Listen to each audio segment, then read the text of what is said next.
Price lord, hallelujah. ದೇವರ ನಾಮಕ್ಕೆ ಸ್ತೋತ್ರವಾಗಲಿ. ಪ್ರಾರ್ಥನೆ ಮಾಡಿಕೊಳ್ಳೋಣ. ಸರ್ವ ಸೃಷ್ಟಿಕರ್ತನಾದಂಥ ತಂದೆ, ಮಗ, ಪರಿಶುದ್ಧನಾದಂಥ ತ್ರಿಯೇಕ ದೇವರೇ, ನಿಮ್ಮ ನಾಮಕ್ಕೆ ಸ್ತೋತ್ರ ಸ್ವಾಮಿ. ಈ ದಿವಸ ಈ ಸಮಯವು ಕೂಡ ನಿಮ್ಮಿಂದ ನೇಮಕವಾದಂಥ ದಿವಸ ಸಮಯವಾಗಿದ್ದಕ್ಕಾಗಿ ನಿಮಗೆ ಸ್ತೋತ್ರ. ಈ ದಿವಸದ ಸಂದೇಶದ ಭಾಗವನ್ನು ಹೇರಳವಾಗಿ ಆಶೀರ್ವದಿಸಿರಿ. ನಿಮ್ಮ ಪವಿತ್ರ ಆತ್ಮನ ಮೂಲಕ ನಡೆಸುವುದಕ್ಕಾಗಿ ನಿಮಗೆ ಸ್ತೋತ್ರ. ನಿಮ್ಮೆಲ್ಲ ಪ್ರೀತಿ ಸಹಾಯಕ್ಕಾಗಿ ಸ್ತೋತ್ರ. ಯೇಸುವಿನ ನಾಮದಲ್ಲಿ ಪ್ರಾರ್ಥಿಸಿದ್ದೇನೆ ನಮ್ಮ ತಂದೆಯ ಆಮೆನ್. ಇದನ್ನು ಕೇಳುತ್ತಿರುವ ನನ್ನ ಸಹೋದರ ಸಹೋದರಿ, ನಿಮಗೂ ನನ್ನ ಹೃದಯಪೂರ್ವಕವಾದಂಥ ನಮಸ್ಕಾರಗಳು. ದೇವರು ನಿಮ್ಮನ್ನು ಹೇರಳವಾಗಿ ಆಶೀರ್ವದಿಸಲಿ. ಈ ದಿವಸದ ಸಂದೇಶದ ಭಾಗವು ಕೂಡ ವಿಮೋಚನಾ ಕಾಂಡ 9ನೇ ಅಧ್ಯಾಯ 11ರಿಂದ. ವಿಮೋಚನಾ ಕಾಂಡ 9ನೇ ಅಧ್ಯಾಯ 11ರಿಂದ. ದೇವರ ನಾಮಕ್ಕೆ ಸ್ತೋತ್ರವಾಗಲಿ. ವಚನದ ಕಡೆಗೆ ಹೋಗೋಣ. ವಿಮೋಚನಾ ಕಾಂಡ 9:11. ಆ ಹುಣ್ಣುಗಳು ಜೋಯಿಸರಲ್ಲಿಯೂ ಐಗುಪ್ತರೆಲ್ಲರಲ್ಲಿಯೂ ಇದ್ದುದರಿಂದ ಜೋಯಿಸರು ಹುಣ್ಣುಗಳ ದಿಸೆಯಿಂದ ಮೋಶೆಯ ಮುಂದೆ ನಿಲ್ಲಲಾರದೆ ಹೋದರು. ದೇವರ ನಾಮಕ್ಕೆ ಸ್ತೋತ್ರ. ನೋಡಿ, ಏನು ಮಾಡಿದ್ರು, ಐಗುಪ್ತ ದೇಶದಲ್ಲಿ ಮೋಶೆ ಅರೋನರ ಮುಖಾಂತರ ಕೋಲುಗಳನ್ನು ಸರ್ಪಗಳನ್ನಾಗಿ ಮಾಡಿದ್ರು. ನೈಲ್ ನದಿಯ ನೀರನ್ನು ರಕ್ತಗಳನ್ನಾಗಿ ಮಾಡಿದ್ರು. ಮನುಷ್ಯರ ಮೇಲೆ, ಕಪ್ಪೆಗಳ ಮೇಲೆ ಇದು ಹೇನುಗಳನ್ನು ಬರಮಾಡಿದ್ರು. ದನಕರುಗಳ ಮೇಲೆ ಹೇನನ್ನು ಬರಮಾಡಿದ್ರು. ಕಪ್ಪೆಗಳನ್ನು ತಂದು ಮನೆಯೊಳಗೆ ಅಲ್ಲಿ ಇಲ್ಲಿ ಎಲ್ಲ ತುಂಬುವ ಹಾಗೆ ಮಾಡಿದ್ರು. ಮನುಷ್ಯನ ಮೇಲೆ ಹತ್ತುವಾಗೆ ಕೂಡ ಮಾಡಿದ್ರು. ಆದರೂ ಐಗುಪ್ತ ದೇಶದ ಅರಸನು ಏನು ಮಾಡ್ತಾನೆ, ಇವರನ್ನು ಹೋಗಲುಗೊಳಿಸುವುದಿಲ್ಲ. ಮತ್ತೊಂದ್ಸಲ ಮಾತು ಕೊಟ್ಟ ಮತ್ತು ಅವನ ಮನಸ್ಸನ್ನು ಕಠಿಣವಾಯಿತು. ಅದಕ್ಕೆ ಅಲ್ಲಿ ದೇವರು ಏನು ಮಾಡಿದ್ರು, ಮತ್ತೆ ಈ ಪ್ರಾಣಿಗಳಿಗೆ, ಪಶು ಪ್ರಾಣಿಗಳಿಗೆ ಅಲ್ಲಿ ಹುಣ್ಣುಗಳನ್ನು ಅಂದರೆ ಬರಮಾಡಿದರು. ಮತ್ತೊಂದು ಶಿಕ್ಷೆಯನ್ನು ಕೊಟ್ಟು, ಹುಣ್ಣು ಅಂದರೆ ಇವತ್ತು ನೋಡಿ ಕುತ್ತಿಗೆಯಲ್ಲಿ, ಕಾಲುಗಳಲ್ಲಿ, ಹೊಟ್ಟೆಯಲ್ಲಿ, ಅಲ್ಲಿ ಇಲ್ಲೆಲ್ಲ ಜನಗಳಿಗೆ ಬಾವು, ನಾಯಿಗಳಿಗೆ ಬಾವು ಇಂಥವೆಲ್ಲ ಬರ್ತದೆ. ಆ ಕಾಯಿಲೆಯನ್ನು ಕೂಡ ಬರಮಾಡಿದರು. ಇದು ಕೂಡ ದೇವರಿಂದ ಒಂದು ಶಾಪವಾಗಿದೆ. ಅದು ಕೂಡ ಇವತ್ತು ಇಡೀ ಪ್ರಪಂಚದಾದ್ಯಂತ ನಾಯಿಗಳಿಗೆ, ದನಗಳಿಗೆ, ಕರುಗಳಿಗೆ, ಕೋಳಿಗಳಿಗೆ ನಾವು ಈ ಕಾಯಿಲೆಗಳನ್ನು ನೋಡ್ತಾ ಇದ್ದೇವೆ. ಇದು ಕೂಡ ದೇವರ ಮಾತನ್ನು ಕೇಳದಿದ್ದಾಗ, ಹಠಮಾರಿ ಗರ್ವಗಳಾದಾಗ ಅದು ಅಲ್ಲಿ ಬರುವಂಥದ್ದು. ಇದು ಒಂದು ದೇವರ ಶಾಪ ಅಂತ ಇದರ ಅರ್ಥ. ಹಾಗೆ 12ನೇ ವಚನವನ್ನು ಓದಿಕೊಳ್ಳೋಣ. ಆದರೂ ಯೆಹೋವನು ಮೋಶೆಗೆ ಹೇಳಿದಂತೆಯೇ ಆಯಿತು. ಯೆಹೋವನು ಫರೋಹನ ಹೃದಯವನ್ನು ಕಠಿಣ ಮಾಡಿದ್ದರಿಂದ ಅವನು ಅವರ ಮಾತಿಗೆ ಕಿವಿಗೊಡದೆ ಹೋದನು. ನೋಡಿ, ಮೊದಲ ಸಲ ನಾಟಕ ಆಡ್ದ, ಆಯಿತು ಕರ್ಕೊಂಡು ಹೋಗಿ ಬಹಳ ದೂರ ಹೋಗಬಾರ್ದು, ವಾಪಸ್ ಬೇಗ ಬರಬೇಕು ಅಂತೇಳಿ ಮತ್ತೆ ಪುನಃ ಏನು ಮಾಡ್ದ, ಅಪ್ಪಣೆ ಕೊಡಲಿಲ್ಲ. ಪುನಃ ಇದೊಂದು ಕಾಯಿಲೆಯನ್ನು ಕೂಡ ಬರಮಾಡಿದಾಗ ನಾವು ಇದನ್ನು ನಿನ್ನೆ ತಿಳಿದುಕೊಂಡಿದ್ದೇವೆ. ಮತ್ತೆ ಪುನಃ ಏನು ಮಾಡ್ತಾನೆ, ಅವನ ಹೃದಯ ಕಠಿಣವಾಯಿತು. ದೇವರು ಮೋಶೆಗೆ ಮೊದಲು ಹೇಳಿದ್ರು, ನೀನು ಏನು ಹೇಳಿದ್ರು ಕೂಡ ನಾನು ಹೇಳಿದ್ದನ್ನು ಅವರಿಗೆ ಹೋಗಿ ಹೇಳು. ಏನು ಹೇಳಿದ್ರು ಅವರ ಮಾತನ್ನು ಕೇಳದಾಗೆ ಹೃದಯವನ್ನು ಕಠಿಣ ಮಾಡ್ತೇನೆ ಅಂತ ಮೊದಲೇ ಹೇಳಿದ್ರು. ಹಾಗೆ ಇಲ್ಲಿ ಮತ್ತೊಂದು ಸಲ ಫರೋಹನ ಹೃದಯ ಕಠಿಣವಾಯಿತು. ಇದರ ಅರ್ಥ ಕೂಡ ಇವತ್ತು ಏನಾಗಿದೆ, ದೇವರನ್ನು ತಿಳಿಸ್ತಾ ಬಂದಾಗ ಅವರಿಗೆ ನಾನಾ ಥರದವರ ಪ್ರಾಣಿ ಪಕ್ಷಿ ಭೂಮಿಗೆ ಕಷ್ಟಗಳು ಬಂದಾಗ ಎಷ್ಟೇ ತಿಳಿಸಿದ್ರು ಯಾರು ಸತ್ಯ ದೇವರನ್ನ, ಆ ಪರಮಾತ್ಮ ಭಗವಂತನನ್ನ, ಯೇಸು ಕ್ರಿಸ್ತನನ್ನ ಅಥವಾ ಸತ್ಯ ದೇವರು ಯಾರು ಅಂತ ಹಿಂದೆ ಹಲವಾರು ಸಲ ನಿಮಗೆ ತಿಳಿಸಿದ್ದೇನೆ ಎಲ್ಲ ಗ್ರಂಥಗಳಲ್ಲಿಯೂ. ಆಗ ಸತ್ಯ ದೇವರು ಒಬ್ಬರೇ ದೇವರಾದವರನ್ನು ಅರಿತುಕೊಳ್ಳದಿದ್ದರೆ ಖಂಡಿತವಾಗಿ ಅವರ ಹೃದಯವನ್ನು ದೇವರೇ ಕಠಿಣ ಮಾಡಿದ್ದಾನೆ ಅಂದರೆ ಮತ್ತೆ ಸಂಪೂರ್ಣ ಬಹಳ ದೊಡ್ಡ ಶಿಕ್ಷೆಗೆ ಒಳಪಡಿಸ್ತಾನೆ ಅಂತ ಇದರ ಅರ್ಥ. ಇದು ಇವತ್ತು ನನ್ನ ಕಣ್ಣು ಮುಂದೆ ಕಂಡಿದ್ದಲೇ ಕಾಣ್ತಲೇ ಇದ್ದೇನೆ, ಈಗಲೂ ನಡೀತಲೇ ಇದೆ ನನ್ನ ಸಹೋದರ ಸಹೋದರಿಯರೇ. ಆದ್ದರಿಂದ ಇದನ್ನು ಕೇಳುತ್ತಿರೋರು ಬಹಳ ಎಚ್ಚರವಾಗಿರಬೇಕು. ಸತ್ಯ ಎಲ್ಲ ಗ್ರಂಥಗಳಲ್ಲಿಯೂ ಸತ್ಯ ದೇವರನ್ನ ಅರಿತುಕೊಂಡು, ಒಬ್ಬರೇ ದೇವರು, ಹೆಸರುಗಳು ನಾನಾ ಥರ ಇವೆ, ಅರಿತುಕೊಂಡು ದೇವರನ್ನೇ ನಾವು ಹಿಂಬಾಲಿಸಬೇಕು. ಅದು ದೇವರ ಪ್ರೀತಿಯಾಗಿದೆ. ಕೇಳದೆ ಹೋದರೆ ಖಂಡಿತವಾಗಿಯೂ ಶಿಕ್ಷೆಯನ್ನು ಅನುಭವಿಸಲೇಬೇಕಾಗಿದೆ. ದೇವರ ನಾಮಕ್ಕೆ ಸ್ತೋತ್ರವಾಗಲಿ. ಇದು ನಾನು ಶಾಪ ಹಾಕ್ತಾ ಇಲ್ಲ, ಸತ್ಯ ದೇವರ ಸೃಷ್ಟಿಕರ್ತನಾದಂಥ ದೇವರ ಮಾತನ್ನು ತಿಳಿಸ್ತಾ ಇದ್ದೇನೆ. ಒಂದು ವೇಳೆ ಇಲ್ಲದೆ ಸುಮ್ಮನೆ ಹೇಳಿದರೆ ನಾನು ಕೂಡ ದೇವರ ದೃಷ್ಟಿಯಲ್ಲಿ ಆಗ್ತೇನೆ, ನನಗೂ ಕೂಡ ಶಿಕ್ಷೆ ಬಂದೇ ಬರುತ್ತದೆ. ದೇವರ ನಾಮಕ್ಕೆ ಸ್ತೋತ್ರವಾಗಲಿ. ಹಾಗೆ ಅಲ್ಲಿಂದ ನೋಡಿ, ವಿಮೋಚನಾ ಕಾಂಡ 9ನೇ ಅಧ್ಯಾಯ 13ರಿಂದ 31 ಓದುವಾಗ ಆನೆಕಲ್ಲಿನ ಮಳೆ ಬೆಳೆ ತೀರಾ ಹಾಳಾಯಿತು, ಬಹಳ ನಷ್ಟವಾಯಿತು ಅಂತ ನಾವಿದನ್ನು ಓದುತ್ತೇವೆ. ದೇವರ ನಾಮಕ್ಕೆ ಸ್ತೋತ್ರವಾಗಲಿ. ಹಲ್ಲೆಲೂಯಾ. ವಿಮೋಚನಾ ಕಾಂಡ 9ನೇ ಅಧ್ಯಾಯ 13ರಿಂದ 31 ಓದುವಾಗ ನೋಡಿ, ಆಗ ಮತ್ತೆ ಏನಾಯಿತು, ಫರೋಹನ ಹೃದಯ ಕಠಿಣವಾಯಿತು. ಮತ್ತೆ ಇಡೀ ಆನೆಕಲ್ಲಿನ ಮಳೆ ಅಂದರೆ ಐಸು ಗುತ್ತು ಆನೆಕಲ್ಲಿನ ಮಳೆ ಅಂತ ಹೇಳ್ತಾರೆ, ಕೆಲವರು ಆಳಿಕಲ್ಲು ಅಂತ ಹೇಳ್ತಾರೆ. ಹೀಗೆ ಅದು ಬಿದ್ದು ತೀರ ಬೆಳೆ ಎಲ್ಲ ನಷ್ಟವಾಯಿತು, ಹಾಳಾಯಿತು. ಇಡೀ ರೈತ ದೇಶದಲ್ಲಿ ಇದು ನೋಡಿ, ಇವತ್ತು ಕೂಡ ರೈತರು ಬೆಳೆಯನ್ನು ಬೆಳೀತಾರೆ. ಯಾವುದೇ ಬೆಳೆ ಇರ್ಬೋದು, ಆಳಿ ಕಲ್ಲು ಯಾವಾಗ ಬಿತ್ತು ಆ ಬೆಳೆ ತೀರ ನಾಶವಾಗಿ ಹೋಗ್ತದೆ, ಹೊಳ ಬೀಳ್ತದೆ, ಕರಗಿ ಬೀಳ್ತದೆ, ಕೆಟ್ಟು ಹೋಗ್ತದೆ. ನೋಡಿ ಎಂಥ ಒಂದು ಶಾಪ, ಬೆಳೆ ನಷ್ಟ. ಇದು ಏನಾಗಿದೆ, ಇದು ಕೂಡ ಬಹಳ ದೊಡ್ಡ ನಾಶವಾಗಿದೆ. ದೇವರ ಕೋಪ ಮನುಷ್ಯರ ಮೇಲೆ ಬೀಳುವಂಥದ್ದಾಗಿದೆ. ಅದು ಇವತ್ತು ಕೂಡ ಎಲ್ಲರಿಗೂ ಗೊತ್ತಿದ್ದಾಗೆ ನಡೀತಾ ಇದೆ. ಹಾಗೆ 32ನೇ ವಚನಕ್ಕೆ ಹೋಗೋಣ. ವಚನ ಕಂಡ 9:32. ಗೋಧಿಯು ಕಡಲೆಯು ಹಿಂದಿನ ಬೆಳೆಯಾದುದರಿಂದ ಅದಕ್ಕೆ ನಷ್ಟವಾಗಲಿಲ್ಲ. ದೇವರ ನಾಮಕ್ಕೆ ಸ್ತೋತ್ರ. ಅಲ್ಲಿ ನೋಡಿ, ಕಡಲೆ ಮತ್ತು ಗೋಧಿ ಇದಕ್ಕೆ ಆಳಿಕಲ್ಲು ಬಿದ್ದರೂ ಏನು ಆಗುವುದಿಲ್ಲ ಅಂದರೆ ನೋಡಿ, ಇದು ಯಾರಿಗೂ ಗೊತ್ತಿಲ್ಲ ಈ ವಿಷಯಗಳು. ಬೇರೆ ಎಲ್ಲ ಬೆಳೆ ಹಾಳಾಗ್ತದೆ, ಗೋಧಿ ಕಡಲೆಕಾಳು ಏನೂ ಆಗೋದಿಲ್ಲ. ಅದು ಹಿಂದಿನ ಬೆಳೆ. ಹಿಂದಿನ ಬೆಳೆ ಅಂದರೆ ಯಾವ ಬೆಳೆ ಅದು? ಈ ಆಳಿಕಲ್ಲು ಮಳೆ ಸುರಿಸಕ್ಕೆ ಮೊದಲೇ ದೇವರು ಕೊಟ್ಟಂಥ ಬೆಳೆಯಾಗಿದೆ. ಅದಕ್ಕೆ ಏನೂ ಆಗೋದಿಲ್ಲ. ಆಳಿಕಲ್ಲು ಬಿದ್ದಿರುವಾಗ ಅದರ ಮೇಲೆ ದೇವರಿಗೆ ಬಹಳ ಪ್ರೀತಿ ಅಂತ ನಾವು ಇದನ್ನು ತಿಳ್ಕೊಳ್ಬೇಕಾಗ್ತದೆ. ಹಾಗೆ ಇದನ್ನು ಕೂಡ ಇವತ್ತು ಗೋಧಿ ಅಂತೂ ನಮಗೆ ಗೊತ್ತಿಲ್ಲ, ಆದರೆ ಇಲ್ಲಿ ಅದು ಬೆಳೆಯೋದು ಬಹಳ ಕಡಿಮೆ. ಆದರೆ ಕಡಲೆಕಾಳು ಬೆಳೀತಾರೆ. ಯಾವುದೇ ಆಳಿಕಲ್ಲು ಅದು ಇದು ಬಿದ್ದರೂ ಕಡಲೆ ಬೆಳೆ ಹಾಳಾಗುವುದಿಲ್ಲ. ದೇವರ ನಾಮಕ್ಕೆ ಸ್ತೋತ್ರವಾಗಲಿ. ಹಲ್ಲೆಲೂಯಾ. ಹಾಗೆ 33ನೇ ವಚನ. ಮೋಶೆಯು ಫರೋಹನನ್ನು ಬಿಟ್ಟು ಪಟ್ಟಣದಿಂದ ಹೊರಗೆ ಬಂದು ಕೈ ಎತ್ತಿ ಯೆಹೋವನನ್ನು ಪ್ರಾರ್ಥಿಸಿದಾಗ ಗುಡುಗು ಕಲ್ಲಿನ ಮಳೆಯು ನಿಂತು ಹೋದವು. ನೋಡಿ, ಬಹಳ ಆಳಿಕಲ್ಲು ಬೀಳ್ತಾ ಇತ್ತು. ಕಡೆಗೆ ಏನು ಮಾಡ್ದ ಮೋಶೆ? ಹೊರಗಡೆ ಆ ಟೌನಿಂದ ಹೊರಗಡೆ ಬಂದು ಕೈ ಎತ್ತಿ ಪ್ರಾರ್ಥಿಸಿದ, ದೇವರೇ ಸಾಕಪ್ಪ ಅಂತ ಹೇಳಿ. ಆಗ ಅಲ್ಲಿ ನಿಂತು ಹೋಯಿತು. ಹಾಗೆ ಇವತ್ತು ದೇವರು ಆದುಕೊಂಡವರು ಈ ಕಷ್ಟ, ಸಂಕಟ, ದುಃಖಗಳಿಗೆ ಬೇಡಿದಾಗ ಮೋಶೆ ಹಾಗೆ ಪ್ರಾರ್ಥಿಸುವವರು, ಅಂದರೆ ಪರಿಶುದ್ಧರಾದರೆ, ಮೋಶೆ ಎಂಬ ದೇವರ ಮಾತಿಗೆ ವಿಧೇಯರಾಗಿ ನಡೆಯುವುದಾದರೆ, ಮೋಶೆ ಹಾಗೆ ಅವರು ಪ್ರಾರ್ಥಿಸಿದಾಗ ದೇವರು ಕೊಡುವ ಶಿಕ್ಷೆಯನ್ನು ಕೂಡ ಕಡಿಮೆ ಮಾಡ್ತಾರೆ ಅಂತ ಇದರ ಅರ್ಥವಾಗಿದೆ. ಅನೇಕ ನನ್ನ ಪ್ರಾರ್ಥನೆಗಳಿಗೂ ಕೂಡ ದೇವರು ಉತ್ತರವನ್ನು ಕೊಟ್ಟಿದ್ದಾರೆ. ದೇವರ ಪ್ರೀತಿಯಲ್ಲಿ ಎಲ್ಲದಕ್ಕಲ್ಲ, ಕೆಲವೊಂದು ವಿಷಯಕ್ಕೆ ಮಾತ್ರ.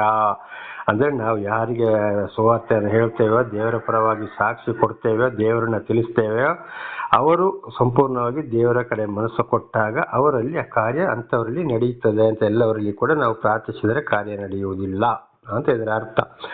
ಅಲ್ಲಿಂದ 34ನೇ ವಚನ.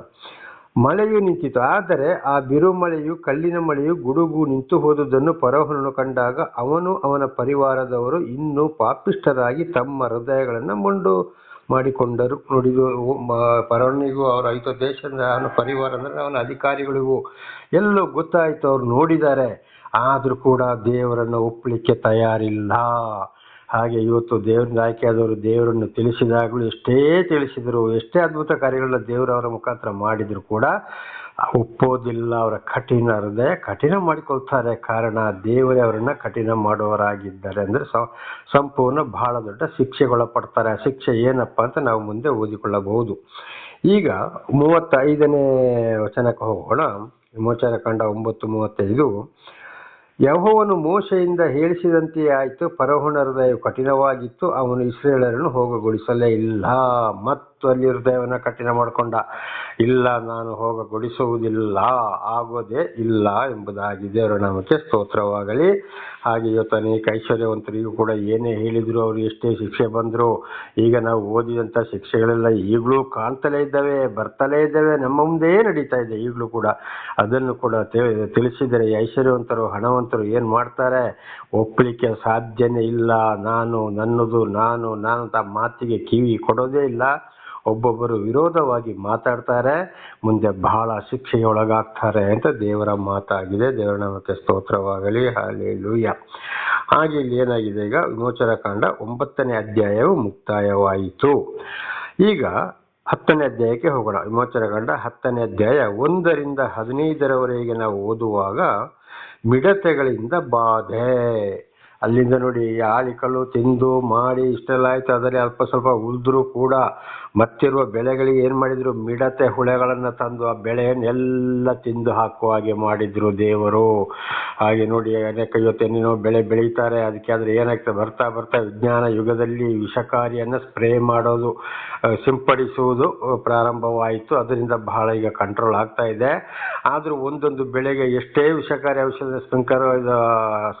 ಸಿಂಪಡಿಸಿದ್ರು ಅಂದರೆ ಸ್ಪ್ರೇ ಮಾಡಿದ್ರು ಕೂಡ ಕಾಯಿಲೆ ಕಂಟ್ರೋಲ್ ಬರುವುದಿಲ್ಲ. ಉದಾಹರಣೆಗೆ ಮಾವಿನ ಹಣ್ಣು, ಟೊಮೆಟೊನೋ ಅಥವಾ ಇನ್ಯಾವುದಕ್ಕೇನೋ ಎಷ್ಟೇ ಮದ್ದು ಹೊಡೆಯಿರಿ ಬರುವುದೇ ಇಲ್ಲ, ಹಾಳಾಗಿಯೇ ಹೋಗ್ತದೆ ಹುಳಗಳಿಂದ. ಕಾರಣ ಏನಪ್ಪ ಅಂದರೆ ಇದು ಆ ಹುಳಗಳನ್ನು ಕೂಡ ರೈತರ ದೇವರ ಮಾತನ್ನು ಕೇಳದಿದ್ದಾಗ ಮನುಷ್ಯರಿಗೆ ಕೊಟ್ಟಂತ ಒಂದು ಬಾಧೆ ದೇವರಾಗಿದ್ದಾರೆ. ದೇವರ ನಾಮಕ್ಕೆ ಸ್ತೋತ್ರವಾಗಲಿ. ಹಲ್ಲೆಲೂಯಾ. ಹಾಗೆ ವಿಮೋಚನಕಾಂಡ 10ನೇ ಅಧ್ಯಾಯ 16 ಮತ್ತು 17ನೇ ವಚನಗಳನ್ನು ಕೂಡ ನಾವು ಇಲ್ಲಿ ಓದಿಕೊಳ್ಳೋಣ. ಆಗ ಫರೋಹನು ಮೋಶೆ ಆರೋನರನ್ನು ತ್ವರೆಯಾಗಿ ಕರೆಸಿ, ನಾನು ನಿಮ್ಮ ದೇವರಾದ ಯೆಹೋವನಿಗೂ ನಿಮಗೂ ಪಾಪ ಮಾಡಿದ್ದೇನೆ, ಆದರೂ ಈ ಒಂದೇ ಸಾರಿ ನನ್ನ ಪಾಪವನ್ನು ಕ್ಷಮಿಸಬೇಕು. ನಿಮ್ಮ ದೇವರಾದ ಯೆಹೋವನು ಈ ಮರಣಕರ ವಿಪತ್ತನ್ನು ನನ್ನ ಬಳಿಯಿಂದ ತೊಲಗಿಸುವಂತೆ ಆತನನ್ನು ಪ್ರಾರ್ಥಿಸಬೇಕು ಅಂದನು. ಆದರೆ ಏನು ಮಾಡ್ತಾನೆ ನೋಡಿ, ಮಿಡತೆಗಳೊಂದಾಯ್ತು, ಆಳಿಗಳೊಂದಾಯ್ತು, ಕಡೆಗೆ ಒಂದು ನಾಟಕ ಆಡ್ತಾ ಇದ್ದಾನೆ ಅಲ್ಲಿ ಫರೋಹನ. ಆಗ ಏನು ಹೇಳ್ತಾನೆ, ಮೋಶೆ ಆರೋನರಿಗೆ ನಿಮ್ಮ ದೇವರಲ್ಲಿ ನನಗಾಗಿ ಪ್ರಾರ್ಥಿಸಬೇಕು, ಈ ತೊಂದರೆಗಳು ಕಾಯಿಲೆಗಳೆಲ್ಲ ಬಿಟ್ಟು ಹೋಗಬೇಕು ಅಂತೇಳಿ ಪ್ರಾರ್ಥಿಸರಿ ಅಂತೇಳಿ ಆರೋನ ಮೋಶೆಗೆ ಒಂದು ನಾಟಕದ ಮಾತನ್ನು ಹೇಳ್ತಾ ಇದ್ದಾನೆ. ಅದು ಇವತ್ತು ನಮ್ಮ ಜೀವಿತಕ್ಕೂ ಕೂಡ ಒಂದೊಂದು ಸಲ ಒಂದೊಂದು ಶಿಕ್ಷೆಗಳು ಬರುವಾಗ ಆಗಲೇ ಹೇಳಿದಾಗೆ ಯಾರ ಹೃದಯ ಕಠಿಣವಾಗಿದೆಯೋ ಅವರಿಗೆ ಮತ್ತೆ ಒಂದೊಂದು ಶಿಕ್ಷೆಗಳು ಬರುವಾಗ ಸುಮ್ಮನೆ ಅಯ್ಯೋ ಪ್ರಾರ್ಥಿಸಿರಿ ಅಂತ ಸುಮ್ಮನೆ ಬಾಯಲ್ಲಿ ಹೇಳೋರಾಗಿದ್ದಾರೆ. ಈಗಲೂ ಕೂಡ ಅದುವೇ ನಡೀತಾ ಇದೆ. ಆದರೆ ಹೃದಯ ಕಠಿಣವಾಗಿದೆ, ನಿಜವಾದ ಮನಸ್ಸು ಅವರ ಬಾಯಲ್ಲಿ ಬರಲಿಲ್ಲ. 18ನೇ ವಚನ. ಮೋಶೆ ಫರೋಹನ ಬಳಿಯಿಂದ ಹೊರಟು ಯೆಹೋವನನ್ನು ಬೇಡಿಕೊಂಡನು. ಯೆಹೋವನು ಪಶ್ಚಿಮದಿಂದ ಬಿರುಗಾಳಿ ಬೀಸುವಂತೆ ಮಾಡಿದನು. ಅದು ಆ ಮಿಡತೆಗಳನ್ನು ಎತ್ತಿಕೊಂಡು ಹೋಗಿ ಕೆಂಪು ಸಮುದ್ರದೊಳಗೆ ಹಾಕಿಬಿಟ್ಟಿತು.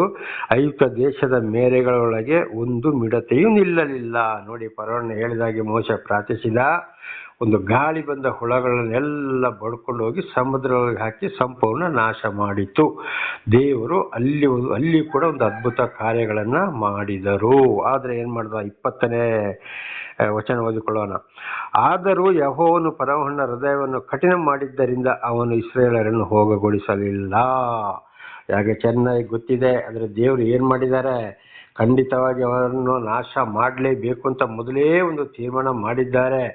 ಆದರೂ ಒಂದೊಂದು ಅದ್ಭುತ ಕಾರ್ಯಗಳನ್ನ ಮಾಡಿ ಇವನು ಎಷ್ಟರ ಮಟ್ಟಿಗೆ ಹಠ ಮಾಡ್ತಾನೆ ನೋಡೋಣ ಅಂತ ದೇವರು ಅವನನ್ನು ಶೋಧನೆಗೆ ಒಳಪಡಿಸ್ತಾ ಇದ್ದಾರೆ, ಪರೀಕ್ಷೆಗೆ ಒಳಪಡಿಸ್ತಾ ಇದ್ದಾರೆ. ಹಾಗೆ ಕೆಲವೊಂದು ಸಲ ಪ್ರಾರ್ಥಿಸಿದಾಗ ದೇವರ ಅದ್ಭುತ ಕಾರ್ಯಗಳನ್ನು ಮಾಡಿದ್ರು ಕೂಡ ಆ ಕಠಿಣ ಹೃದಯವಾದರು ಮತ್ತು ದೇವರ ಮಾತನ್ನು ಕೇಳಲು ತಯಾರಿಲ್ಲ. ಕೆಲಸ ಮಾಡೋರ ವಿಚಾರದಲ್ಲಿಯೂ ಎಲ್ಲ ವಿಚಾರದಲ್ಲಿಯೂ ಕೂಡ ಹಾಗೇನೆ ಕಠಿಣ ಹೃದಯವನ್ನು ಅವರು ಬಿಟ್ಟುಕೊಡಲು ತಯಾರಿಲ್ಲ. ಆಗ ಅವನು ಮತ್ತೊಂದು ಸಲ ಕೂಡ ಮೋಶೆ ಫರೋಹನ ಹೃದಯವನ್ನು ದೇವರು ಏನು ಮಾಡಿದ್ರಲ್ಲಿ ಕಠಿಣ ಮಾಡಿದರು ಎಂಬುದಾಗಿ ನಾವು ಓದುತ್ತೇವೆ. ದೇವರ ನಾಮಕ್ಕೆ ಸ್ತೋತ್ರ. ಆಮೇಲೆ ಅದೇ ವಿಮೋಚನಕಾಂಡ 10ನೇ ಅಧ್ಯಾಯ 21ರಿಂದ 29ರವರೆಗೆ ನೋಡುವಾಗ ಅಲ್ಲಿಂದ ಮತ್ತೆ ಒಂದು ದೊಡ್ಡ ಶಿಕ್ಷೆಯನ್ನು ಬರಮಾಡ್ತಾ ಇದ್ದಾರೆ. 3 ದಿನ ಕಾರ್ಗತ್ತಲೆಯಾಯಿತು. 3 ದಿವಸ ಬೆಳಕಾಗದಾಗೆ ಕತ್ತಲಾಗಿದ್ದು ಬೆಳಕೇ ಆಗಲಿಲ್ಲ. ಇಲ್ಲಿ ಐಗುಪ್ತ ದೇಶದಲ್ಲಿ. ದೇವರ ನಾಮಕ್ಕೆ ಸ್ತೋತ್ರವಾಗಲಿ.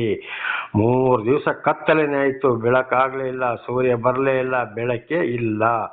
ಈ ಒಂದು ಶಿಕ್ಷೆಯನ್ನು ಕೂಡ ಅಲ್ಲಿ ಮಾಡಿದರು. ಆಗ ಅಲ್ಲಿ ಮಾತ್ರ ಮಾಡೋಕ್ಕೆ ಕಾರಣ ಏನಂದರೆ, ಎಲ್ಲೆಲ್ಲಿ ದೇವರ ನಾಮಕ್ಕೆ ಕುಂದು ಕೊರತೆ ತರ್ತಾರೋ, ಎಲ್ಲೆಲ್ಲಿ ಹಠಗಳು, ಅಹಂಕಾರಿಗಳು, ಗರ್ವಿಗಳು ಇದ್ದಾರೋ ಅಂಥ ಊರಲ್ಲಿ, ಅಂಥ ರಾಷ್ಟ್ರಗಳಲ್ಲಿ, ಅಂಥ ದೇಶಗಳಲ್ಲಿ, ಅಂಥ ಜಿಲ್ಲೆಯಲ್ಲಿ, ಅಂಥ ತಾಲೂಕಿನಲ್ಲಿ, ಅಂಥ ಗ್ರಾಮದಲ್ಲಿ ದೇವರು ನಾನಾ ಥರದ ಶಿಕ್ಷೆಯನ್ನು ಬರಮಾಡುವವರಾಗಿದ್ದಾರೆ. ಹಾಗೆ ನೋಡಿ, ಇವತ್ತು ಒಂದೊಂದು ಕಡೆಗೆ ಜಲಪ್ರಳಯ ಬರ್ತದೆ, ಕೊಚ್ಚಿ ಹೋಗ್ತದೆ, ಬೆಟ್ಟ ಜರಿಯುತ್ತದೆ, ಭೂಮಿ ಒಡೆದು ಹೋಗ್ತದೆ, ಬೆಂಕಿ ಬೀಳುತ್ತದೆ, ನಾನಾ ಥರದಲ್ಲಿ ಜನಗಳು ಕಷ್ಟ, ಸಂಕಟ, ದುಃಖಗಳಿಗೆ ಒಳಗಾಗ್ತಾರೆ. ಇಡೀ ಪ್ರಪಂಚದಲ್ಲಿ ಒಂದೇ ಸಲ ಆಗ್ತದ? ಇಲ್ಲ, ಒಂದೊಂದು ಕಡೆ. ಕಾರಣ ಏನಂದ್ರೆ ಭಾರಿ ಅಹಂಕಾರಿಗಳು, ಹಠಮಾರಿಗಳು, ಗರ್ವಿಗಳು ಜನರು ಅಂತ ಇದರ ಅರ್ಥ. ಇದು ಕೂಡ ಇದನ್ನೇ ದೇವರ ಪರಮಾತ್ಮ ಭಗವಂತನು ತಿಳಿಸ್ತಾ ಇರುವಂಥದ್ದು. ಇದನ್ನು ಕೂಡ ನಾವು ಇವತ್ತು ಪೇಪರ್ಗಳಲ್ಲಿ, ಟಿವಿಗಳಲ್ಲಿ, ಮೊಬೈಲ್ಗಳಲ್ಲಿ ಬಹಳ ವಿಷಯವನ್ನು ಕೂಡ ಇವತ್ತು ನಾವು ನೋಡ್ತಾ ಇದ್ದೇವೆ, ಓದುತ್ತಾ ಇದ್ದೇವೆ, ಕೇಳ್ತಲೇ ಇದ್ದೇವೆ. ದೇವರ ನಾಮಕ್ಕೆ ಸ್ತೋತ್ರವಾಗಲಿ. ಹಾಗೆ ವಿಮೋಚನಕಾಂಡ 10ನೇ ಅಧ್ಯಾಯವು ಕೂಡ ಇಲ್ಲಿಗೆ ಮುಕ್ತಾಯವಾಯಿತು. ಈಗ 11ನೇ ಅಧ್ಯಾಯಕ್ಕೆ ಹೋಗೋಣ. ವಿಮೋಚನಕಾಂಡ 11ನೇ ಅಧ್ಯಾಯ 1 ಮತ್ತು 2ನೇ ವಚನ. ಯೆಹೋವನು ಮೋಶೆಗೆ ಇಂತೆಂದನು, ಫರೋಹನಿಗೂ ಐಗುಪ್ತ್ಯರಿಗೂ ಇನ್ನೊಂದು ಉಪದ್ರವವನ್ನು ಬರಮಾಡುತ್ತೇನೆ. ಅದು ಬಂದ ತದನಂತರ ಅವನು ನಿಮಗೆ ಇಲ್ಲಿಂದ ಹೋಗುವುದಕ್ಕೆ ಅಪ್ಪಣೆ ಕೊಡುವುದು ಮಾತ್ರವಲ್ಲದೆ ನಿಮ್ಮೆಲ್ಲರನ್ನು ಅಟ್ಟಿ ಬಿಡುವನು ಅಂತ ದೇವರ ನಾಮಕ್ಕೆ ಸ್ತೋತ್ರವಾಗಲಿ. ಇನ್ನು ಇದಕ್ಕಿಂತಲೂ ದೊಡ್ಡ ಉಪದ್ರವವನ್ನು ಬರಮಾಡ್ತೇನೆ, ಆಗ ನಿಮ್ಮನ್ನು ಹೋಗ್ಲಿಕ್ಕೆ ಇದು ಅವನು ಅನುಮತಿ ಕೊಡುವುದಲ್ಲದೆ ಸಂಪೂರ್ಣವಾಗಿ ಹೋಗಿಂತಲೇ ಅವನೇ ಓಡಿಸಿ ಬಿಡ್ತಾನೆ ಅಂತ ಇದರ ಅರ್ಥ. 2ನೇ ವಚನ. ಆದುದರಿಂದ ಸ್ತ್ರೀ ಪುರುಷರೆಲ್ಲರೂ ತಮ್ಮ ತಮ್ಮ ನೆರೆಹೊರೆಯವರಾದ ಬೆಳ್ಳಿ ಬಂಗಾರದ ಒಡವೆಗಳನ್ನು ಕೇಳಿಕೊಳ್ಳಬೇಕೆಂಬುದಾಗಿ ಜನರಿಗೆ ಸ್ಪಷ್ಟವಾಗಿ ಹೇಳು ಅಂದನು. ಆದರೆ ಇವರು ಕೆಲಸ ಮಾಡಿ ನೆರೆಕರೆಯವರಲ್ಲಿ ಅಥವಾ ಕೆಲಸ ಮಾಡಿದವರ ಇವರ ಬೆಳ್ಳಿ ಬಂಗಾರ ವಸ್ತುಗಳಲ್ಲಿ ಸಂಪಾದನೆ ಮಾಡಿದ್ರು ತೆಗೆದು ಇಟ್ಟುಕೊಳ್ಳಿ ಅಂತ ಕೊಟ್ಟಿರ್ಬೋದು. ಅವರಿಗೆ ಸರಿಯಾದ ಮನೆ ಅದು ಇದು ಯಾವುದೂ ಇಲ್ಲ. ಅದಕ್ಕೆ ದೇವರು ಹೇಳ್ತಾ ಇದ್ದಾರೆ, ಅವರು ಸಂಪಾದನೆ ಮಾಡಿದಂಥ ಬೆಳ್ಳಿ ಬಂಗಾರ ಒಡವೆಗಳನ್ನು ವಾಪಸ್ಸು ಕೇಳಿಕೊಳ್ಳಲಿ ದೊಡ್ಡ ಒಂದು ಉಪದ್ರವವನ್ನು ನಾನು ಅಲ್ಲಿಗೆ ಬರಮಾಡ್ತೀನಿ ಅಂತ ಹೇಳಿದ್ದಾರೆ. ನಮಗೆ ಸ್ತೋತ್ರ. 3ನೇ ವಚನ. ಯೆಹೋವನು ಇಸ್ರಾಯೇಲರ ಮೇಲೆ ಐಗುಪ್ತರಲ್ಲಿ ದಯೆಯನ್ನು ಹುಟ್ಟಿಸಿದನು. ಇದಲ್ಲದೆ ಐಗುಪ್ತ ದೇಶದಲ್ಲಿ ಫರೋಹನ ಪ್ರಜಾಪರಿವಾರದವರು ಈ ಮೋಶೆಯನ್ನು ಮಹಾಪುರುಷನೆಂದು ತಿಳಿದುಕೊಂಡರು. ಆಗ ಏನಾಯಿತು, ಈ 3 ದಿವಸ ಇದು ದೊಡ್ಡ ಉಪದ್ರವವನ್ನು ಬರಮಾಡಿದಾಗ ಆಗ ನಿಮ್ಮನ್ನು ಇವರು ದೇವರ ಜನರಿಂದ ತಿಳಿದುಕೊಳ್ಳುವರು, ಅವರೇ ಬಿಟ್ಟು ಕೊಡ್ತಾರೆ ಬೆಳ್ಳಿ ಬಂಗಾರವನ್ನೆಲ್ಲ ಕೇಳ್ಕೊಳ್ಳಿ ಅಂತ ಇದರ ಅರ್ಥ. ಹಾಗೆ ದೇವರು ಒಂದು ಕಷ್ಟ ಸಂಕಟ ದುಃಖಗಳನ್ನು ತಿಳಿಸಿದಾಗ ಅವರವರ ಆಸ್ತಿ ಪಾಸ್ತಿ ಬೆಳ್ಳಿ ಬಂಗಾರವನ್ನೆಲ್ಲ ಕೇಳಿಕೊಳ್ಳಬೇಕು ಅಂತ ದೇವರು ಆದುಕೊಂಡವರ ಮುಖಾಂತರ ದೇವರು ಅಲ್ಲಿ ತಿಳಿಸುವವರಾಗಿದ್ದಾರೆ. ಆಗ ದೇವರಿಂದ ಆದುಕೊಂಡವರ ಮಾತಿಗೆ ಎಚ್ಚರವಾಗಿರಬೇಕು. ದೇವರು ಆದುಕೊಂಡವರನ್ನು ಅವರೊಂದಿಗೆ ಇರುತ್ತಾರೆ. ಅವರನ್ನು ಖಂಡಿತವಾಗಿ ಸುರಕ್ಷಿತವಾಗಿ ಅವರಿಗೆ ಯಾವುದೇ ಕಾರಣಕ್ಕೂ ತೊಂದರೆ ಮಾಡೋರು ಅಲ್ಲ. ಆದರೆ ಈ ಲೋಕದಲ್ಲಿ ಜೀವಿಸುವಾಗ ಬಹಳ ಕಷ್ಟ ಸಂಕಟ ದುಃಖ ಇದೆ. ತಾಳ್ಮೆಯಿಂದ ಕಾಯ್ತಾ ಇರಬೇಕು. ಯೋಹಾನ 15ನೇ ಅಧ್ಯಾಯದಲ್ಲಿ ಕೂಡ ಇದನ್ನೇ ದೇವರು ಹೇಳಿದ್ದಾರೆ. ನೀವು ನನ್ನವರಾಗಿದ್ದರಿಂದ ನಿಮಗೆ ಈ ಲೋಕದಲ್ಲಿ ಬಹಳ ಕಷ್ಟ ಸಂಕಟ ದುಃಖಗಳಿವೆ. ನಿಮ್ಮ ಮೇಲೆ ದ್ವೇಷ ಇದ್ದಾಗ ನನ್ನ ಮೇಲೆ ಅವರಿಗೆ ದ್ವೇಷ ಇದೆ, ಆದರೂ ನೀವು ಹೆದರಬೇಡಿರಿ, ನಾನು ಲೋಕವನ್ನು ಜಯಿಸಿದ್ದೇನೆ ಅಂತ. ಇದರ ಅರ್ಥ, ನಾವು ಈ ಲೋಕದಲ್ಲಿ ಜೀವಿಸುವಾಗ ದೇವರಿಂದ ಆಯ್ಕೆಗೊಂಡು ದೇವರು ನಮ್ಮ ನಡೆಸ್ತಾ ಇರೋರು ಇದ್ರೂ ಕೂಡ ಲೋಕದಲ್ಲಿ ಬಹಳ ಕಷ್ಟ ಸಂಕಟ ದುಃಖಗಳು ಇವೆ. ಆದರೆ ಸಹಿಸಿಕೊಂಡು ನಾವು ಮುಂದೆ ಹೋಗಬೇಕು. ನಮ್ಮ ಕೊನೆಯ ಜೀವಿತದವರೆಗೂ ದೇವರು ದರ್ಶನ ಕೊಟ್ಟ ಮೇಲೆಯೂ ಕೂಡ. ಯಾಕೆಂದರೆ ಎಜ್ಕೇಲ 2ನೇ ಅಧ್ಯಾಯದಲ್ಲಿ 3-4ರಲ್ಲಿ ಕೂಡ ಓದುವಾಗ ನಾವು ಅದರಲ್ಲಿ ಸ್ಪಷ್ಟವಾಗಿ ಕಾಣುತ್ತೇವೆ. ನೀವು ಮುಳ್ಳು ಚೇಳುಗಳ ಮಧ್ಯೆ ನೀವು ವಾಸ ಮಾಡಬೇಕಾಗಿದೆ. ಅವರು ಬಹಳ ಕಠಿಣ ಜನರವರು, ದುಷ್ಟ ಸಂತಾನದವರು, ಕೆಟ್ಟ ಜಾತಿಗೆಯವರು, ದುಷ್ಟ ಪೀಳಿಗೆಯವರು. ಆದರೆ ನೀವು ಹೇಳಿದ ಮಾತನ್ನು ಅವರು ಕೇಳುವುದಿಲ್ಲ. ಆದರೂ ನಮ್ಮಲ್ಲಿ ಒಬ್ಬರು ಪ್ರವಾದಿ ಇದ್ದಾನೆ ಅಂತ ಕೇಳ್ಕೊಳ್ತಾರೆ. ಆದರೂ ನನ್ನಿಂದ ಆಯ್ಕೆಗೊಂಡವರಾದ ನಿಮಗೆ ಜನಗಳು ಬಹಳ ಶಿಕ್ಷೆಯನ್ನು ಕೊಡ್ತಾರೆ ಅಂತೇಳಿ ಯೇಸುಸ್ವಾಮಿ ಕೂಡ ಹೇಳಿದ್ದಾರೆ. ಹಳೆ ಒಡಂಬಡಿಕೆಯಲ್ಲಿ ಯೆಹೋವ ದೇವರು ಕೂಡ ಹೇಳಿದ್ದಾರೆ. ಯೆಹೋವನೇ ಯೇಸು ಯೆಹೋವನು, ಅವರೇ ಪರಮಾತ್ಮ ಭಗವಂತನು ಕೂಡ. ಆದ್ದರಿಂದ ಬಹಳ ಕಷ್ಟ ಇದೆ. ಶಾಂತಿ ಸಮಾಧಾನದಿಂದ ನಾವು ದೇವರಿಂದ ಆಯ್ಕೆಗೊಂಡವರನ್ನು ಅರಿತುಕೊಂಡವರು ಹೇಳುವ ಮಾತಿಗೆ ಬೆಲೆ ಕೊಟ್ಟು ಮುಂದೆ ಜೀವಿಸಬೇಕಾಗಿದೆ ಅಂತ ಇದರ ಅರ್ಥ. ದೇವರ ನಾಮಕ್ಕೆ ಸ್ತೋತ್ರವಾಗಲಿ. ಹಲ್ಲೆಲೂಯಾ. ಹಾಗೆ 4ರಿಂದ 8ರವರೆಗೆ ಓದಿಕೊಳ್ಳೋಣ. 4ರಿಂದ 8ರವರೆಗೆ ದೇವರು ಮೋಶೆ ಮುಖಾಂತರ ಘೋರ ಶಿಕ್ಷೆಯ ಎಚ್ಚರ. ಚೊಚ್ಚಲು ಮಕ್ಕಳೆಲ್ಲರೂ ಅಂದರೆ ಗಂಡು ಮಕ್ಕಳು ಸಾಯುವರೆಂದು. ದೇವರ ನಮಗೆ ಸ್ತೋತ್ರ. ಅಲ್ಲಿಂದ ಪುನಃ ದೇವರು ಹೇಳ್ತಾರೆ ಮೋಶೆಗೆ, ನೋಡಪ್ಪ, 2 ವರ್ಷದ ಒಳಪಟ್ಟು ಎಲ್ಲ ಮಕ್ಕಳನ್ನು ಐಗುಪ್ತ ದೇಶದಲ್ಲಿ ನಾನು ಕೊಲ್ತೇನೆ, ಅವರು ಸಾಯ್ತಾರೆ. ಅದು ಲಾಸ್ಟ್ ಮಹಾದೊಡ್ಡ ಉಪದ್ರವ ಅಲ್ಲಿ. ಯಾಕೆಂದರೆ ಅಲ್ಲಿವರೆಗೆ ಫರೋಹನ ಅರಸನ ಹೃದಯವನ್ನು ಕಠಿಣ ಮಾಡ್ತಾ ಬಂದರು. ಇದು 2 ವರ್ಷದ ಒಳಪಟ್ಟು ಎಲ್ಲ ಮಕ್ಕಳನ್ನು ಕೂಡ ನಾನು ಅಲ್ಲಿ ಸಾಯ್ತೇನೆ, ಸದೆಬಡಿಯುತ್ತೇನೆ ಅಂತೇಳಿ ದೇವರು ಮೋಶೆಗೆ ಹೇಳಿದರು. ವಿಮೋಚನಕಾಂಡ 11ನೇ ಅಧ್ಯಾಯ 4ರಿಂದ 8ರವರೆಗೆ. ಇದರಲ್ಲಿ ನಾವು 7ನೇ 1 ವಚನವನ್ನು ಓದಿಕೊಳ್ಳೋಣ. ಆದರೆ ಐಗುಪ್ತರೆಲ್ಲರೂ ಇಸ್ರಾಯೇಲರಿಗೂ ಯೆಹೋವನು ವ್ಯತ್ಯಾಸವನ್ನು ಉಂಟು ಮಾಡಿದ್ದಾನೆಂದು ನಿಮಗೆ ತಿಳಿಯುವಂತೆ ಇಸ್ರಾಯೇಲರಲ್ಲಿರುವ ಮನುಷ್ಯರ ಮೇಲಾಗಲಿ ಪಶುಗಳ ಮೇಲಾಗಲಿ ಒಂದು ನಾಯಿಯಾದರೂ ಬೊಗಳುವುದಿಲ್ಲ. ಆದರೆ ದೇವರ ನಾಮಕ್ಕೆ ಸ್ತೋತ್ರ.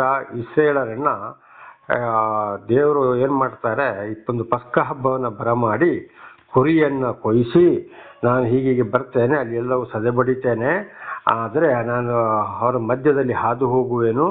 ಆದರೆ ಇಸ್ರಾಯೇಲರಂದರೆ ದೇವರು ಆದುಕೊಂಡವರಿಗೆ ಇಸ್ರಾಯೇಲರಲ್ಲಿ ಒಂದು ನಾಯಿ ಕೂಡ ಬೊಗಳುವುದಿಲ್ಲ. ಬಾಕಿ ಐಗುಪ್ತ ದೇಶದವರಲ್ಲಿ ಈ ರೀತಿಯ ಒಂದು ಘಟನೆಯನ್ನು ಮಾಡ್ತೇನೆ, ಎಲ್ಲ ಮಕ್ಕಳನ್ನು ಸದೆಬಡಿಯುತ್ತೇನೆ, ಅಂದರೆ 2 ವರ್ಷದ ಒಳಪಟ್ಟ ಗಂಡು ಮಕ್ಕಳನ್ನು ಮಾತ್ರ ನಾನು ಸದೆಬಡಿಯುತ್ತೇನೆ ಅಂತೇಳಿ ದೇವರು ಮೋಶೆಗೆ ಹೇಳಿದರು. ಹಾಗೆ ದೇವರು ಆದುಕೊಂಡವರಿಗೆ ಯಾವುದೇ ಕಷ್ಟ ಸಂಕಟ ದುಃಖಗಳು ಬಂದರೂ ಕೂಡ ಐಗುಪ್ತ ದೇಶದಲ್ಲಿ ಇಸ್ರಾಯೇಲರಿಗೆ ಬಂತು. ಆದರೂ ಏನು ಮಾಡ್ತಾರೆ, ದೇವರು ಆದುಕೊಂಡವರಿಗೆ ಖಂಡಿತವಾಗಿಯೂ ಅವರ ಮೇಲೆ ಕನಿಕರವಿಟ್ಟು ಅವರಲ್ಲಿ ಯಾವುದೇ ಉಪದ್ರವಗಳನ್ನು ಬರಮಾಡುವುದಿಲ್ಲ.